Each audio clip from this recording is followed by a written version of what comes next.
Organic evolution के द्वारा स्पष्ट करने के लिए कि पहले मुर्गी आई कि अंडा, आप मेरे इस वीडियो को पूरा देखें।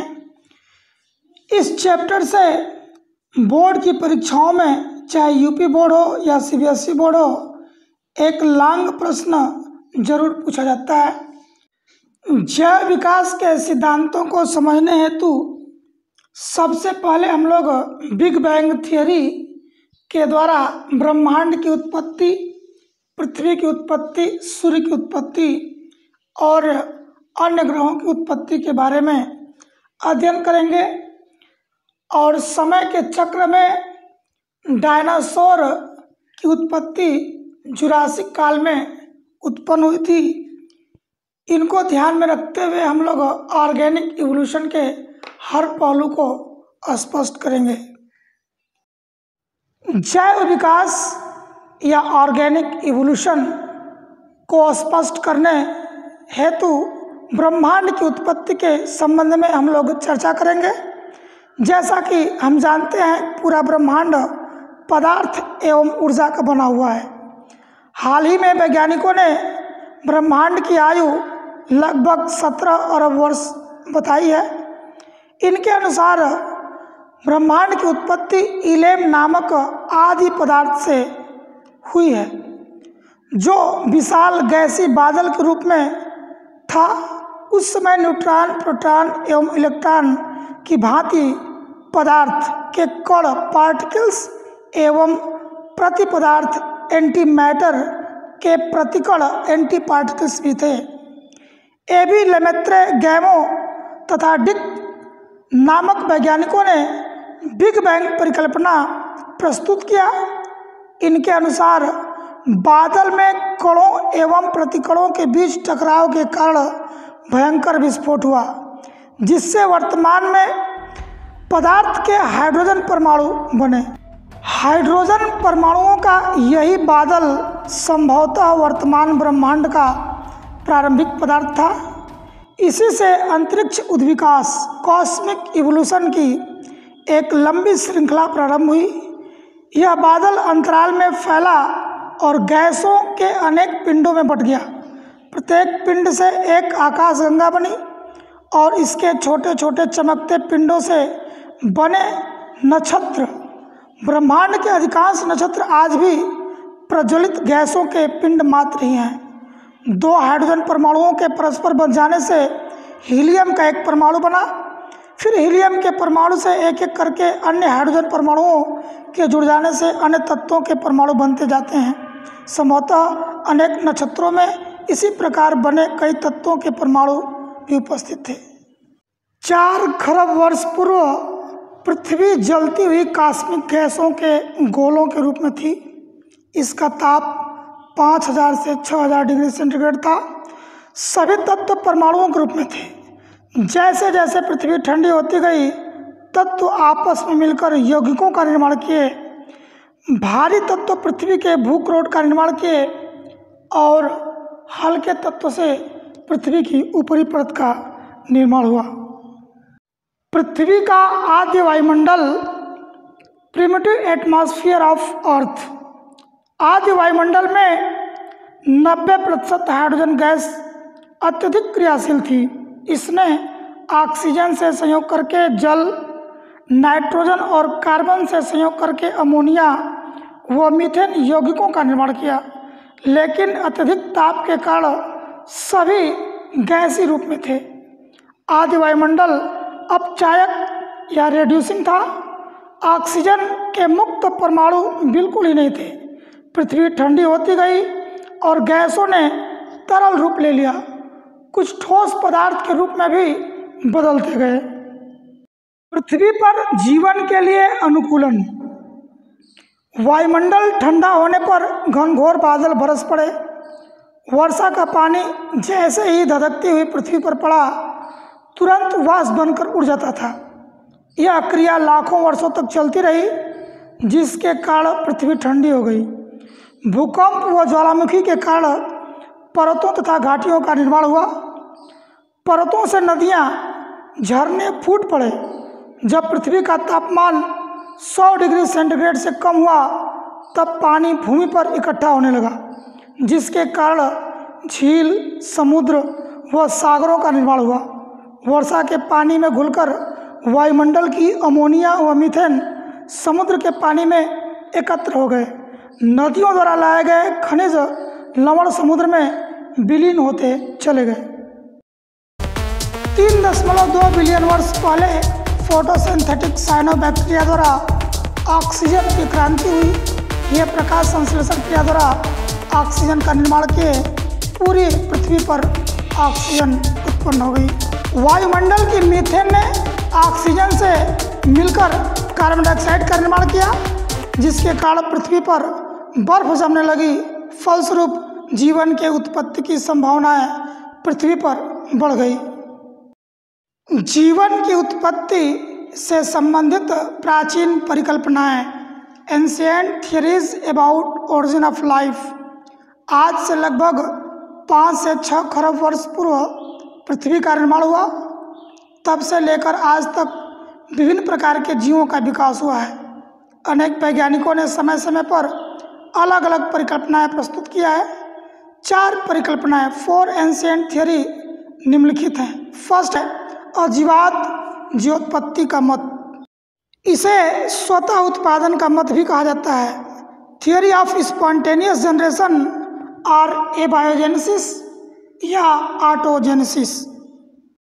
दूसरी परिकल्पना है विशिष्ट सृष्टिवाद, theory of special creation. Third है ब्रह्मांडवाद या कॉस्मोजोइक थियरी। फोर्थ है प्रलयवाद एवं आकस्मिक अकार्बनिक उत्पत्तिवाद, theory of catastrophism and sudden creation from inorganic material. अब हम लोग पहली परिकल्पना अजीवात जीवोत्पत्ति का मत या स्वतः उत्पादन का मत को पढ़ेंगे। थियरी ऑफ स्पॉन्टेनियस जनरेशन या एबायोजेनेसिस। लगभग 624 वर्ष ईसा पूर्व से लेकर 300 साल पहले तक इस मत के अनुसार उपयुक्त वातावरणीय दशाओं में विभिन्न प्रकार के जीव स्वतः ही उत्पन्न हो जाते हैं। तालाब के कीचड़ से मछलियाँ, मेढक, सांप, कछुए आदि स्वतः ही उत्पन्न हो जाते हैं। गंदगी, विष्ठा, गोबर से कीड़े मकोड़े, पसीने से भीगी कमीज से चिल्लर स्वतः ही उत्पन्न हो जाते हैं। इस मत को मानने वाले दार्शनिकों में प्लेटो, अरस्तु, थेल्स प्रमुख वैज्ञानिक थे। वान हेलमंट ने तो दावा किया कि पसीने से भीगी हुई कमीज को चोकर के साथ रखने से 21 दिन में चूहे उत्पन्न हो जाते हैं। इस मत का खंडन कई प्रयोग द्वारा बाद में हो गया। Controversy of abiogenesis and biogenesis. कुछ वैज्ञानिकों ने कहा कि निर्जीव पदार्थों से जीवन की उत्पत्ति हुई है, कुछ ने कहा सजीव पदार्थों से उत्पत्ति हुई है। दोनों के विवाद को समाप्त करने हेतु 17वीं, 18वीं और 19वीं सदियों में अनेक वैज्ञानिकों ने अपने प्रयोग किए और प्रयोग द्वारा सिद्ध कर दिया कि पृथ्वी की वर्तमान दशाओं में निर्जीव पदार्थों से जीवों की उत्पत्ति असंभव है। नए जीव पहले से विद्यमान बीजों अथवा अंडों से ही बन सकते हैं। Harvey 1665, TH. हक्सले 1870 ने जीवात जीवोत्पत्ति का सिद्धांत विवो और बायोजेनेसिस प्रस्तुत किया था। अर्थात जीव पहले से ही विद्यमान जीवों के बीजाणुओं या अंडों से ही बन सकते हैं, निर्जीव पदार्थों से नहीं। अजीवात जीवोत्पत्ति को गलत सिद्ध करने हेतु प्रमुख वैज्ञानिकों ने निम्न प्रयोग किए। पहला प्रयोग था फ्रांसिस्को रेड्डी का प्रयोग। दूसरा प्रयोग था लेजरो स्प्लेंजानी का प्रयोग और थर्ड प्रयोग था लुई पास्चर का प्रयोग। फ्रांसिस्को रेड्डी का प्रयोग। इटली के वैज्ञानिक रेड्डी ने स्वतः जननवाद के खंडन हेतु अपने प्रयोग में मछलियों को उबालकर शीशे के 3 जारों में रख दिया। एक जार को खुला छोड़ दिया, दूसरे जार के मुंह को मलमल के कपड़े से तथा तीसरे जार को पार्चमेंट पेपर से बांध दिया। कुछ दिनों बाद देखा कि पहले जार में मक्खियों व अन्य कीटों के लार्वा बन गए थे किंतु दूसरे जार पर मक्खियों के केवल अंडे मिले, जबकि तीसरे जार पर मक्खियों का नामो निशान भी नहीं था।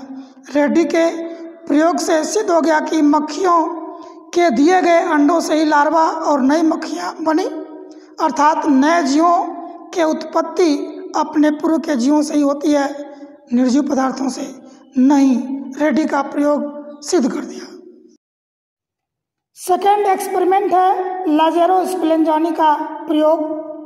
जंतुओं तथा पौधों के सोरबे डिकॉक्शन को बंद फ्लास्क में उबालकर इन्होंने रख दिया और फ्लास्क को वायुरुद्ध कर दिया, अर्थात फ्लास्क से वायु को समाप्त कर दिया।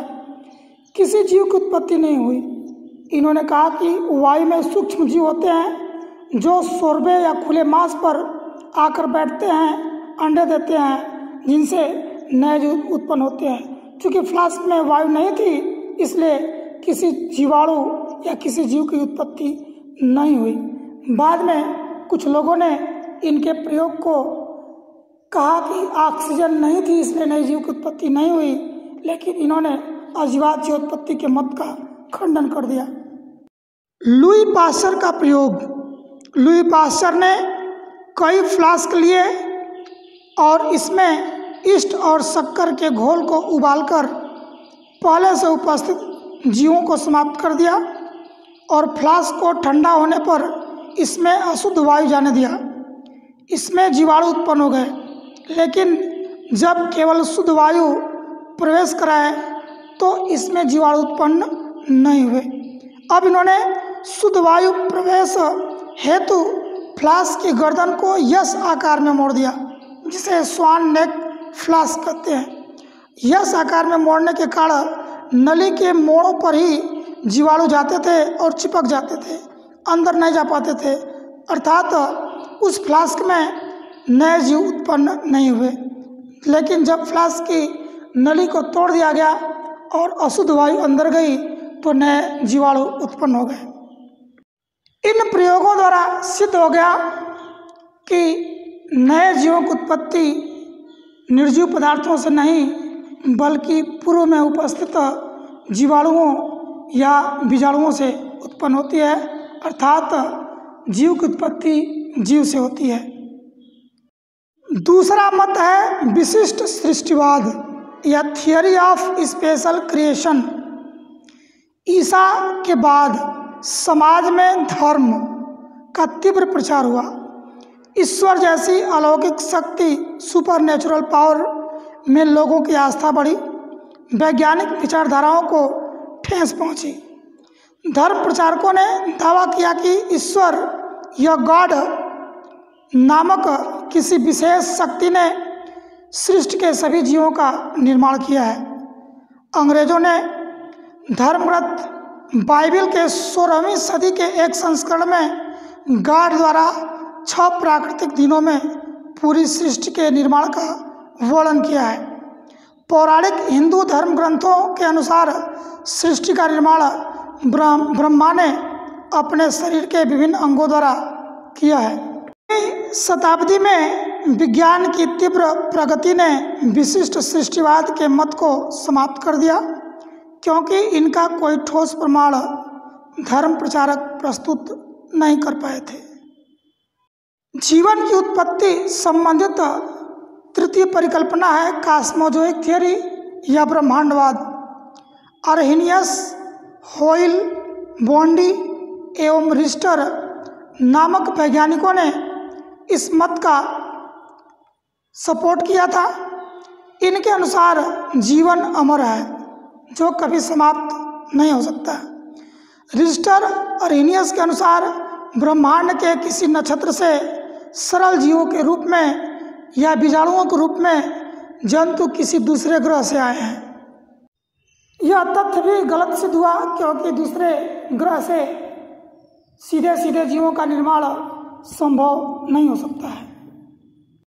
चौथी परिकल्पना है प्रलयवाद एवं आकस्मिक अकार्बनिक उत्पत्तिवाद का मत। Theory of catastrophism and sudden creation from inorganic material. इस मत के समर्थन में क्यूवियर 1796 थे। इनके अनुसार पृथ्वी पर समय समय पर प्रलय या क्रांति होती रहती है, जिससे पर्वत समुद्र में धंस जाते हैं, फिर सारे जीव नष्ट हो जाते हैं। समुद्र की तलहटी पर्वत के रूप में उभर आती है, फिर पृथ्वी पर अकार्बनिक पदार्थों के आकस्मिक मिश्रण से नए जीव पदार्थ बनते हैं। प्रलयवाद भी साक्ष्य के अभाव में गलत साबित हुआ।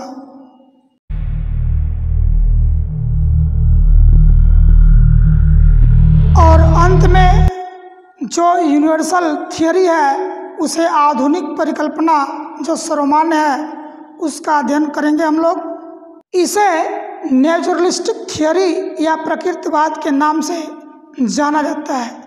आधुनिक मत के अनुसार पृथ्वी पर जीवन की उत्पत्ति निर्जीव पदार्थों से हुई है, लेकिन अनिश्चित मिश्रण से आकस्मिक न होकर बदलती हुई वातावरणीय दशाओं में करोड़ों वर्षों तक भौतिक रासायनिक प्रक्रियाओं द्वारा होती रही है, जिसके फलस्वरूप पहले अकार्बनिक पदार्थ बने, फिर कार्बनिक पदार्थ का उद्विकास हुआ और ऐसे कार्बनिक पदार्थ बने जो जीवों के प्रमुख घटक थे, जैसे प्रोटीन, कार्बोहाइड्रेट्स, लिपिड इत्यादि। इसे रासायनिक उद्विकास या केमिकल इवोल्यूशन के नाम से भी जाना जाता है। निम्नलिखित 3 प्रकार की वातावरणीय दशाओं के कारण रासायनिक उद्विकास संभव हुआ है। फर्स्ट है विशाल सागर तथा इसके तट पर छोटे छोटे जलाशय। सेकेंड है स्वतंत्र गतिज ऊर्जा, काइनेटिक एनर्जी के प्रचुर स्रोत। तथा थर्ड है स्वतंत्र ऑक्सीजन की अनुपस्थिति, अर्थात अपचायक वायुमंडल, जो जीवन की उत्पत्ति के लिए महत्वपूर्ण माना जाता है। पृथ्वी पर जीवन की उत्पत्ति के संबंध में विस्तृत सर्वमान्य परिकल्पना रूसी जीव रसायन शास्त्री A.I. ओपेरियन के अनुसार हुई है। इन्होंने भौतिकवाद या पदार्थवाद के नाम से अपनी परिकल्पना को प्रस्तुत किया है।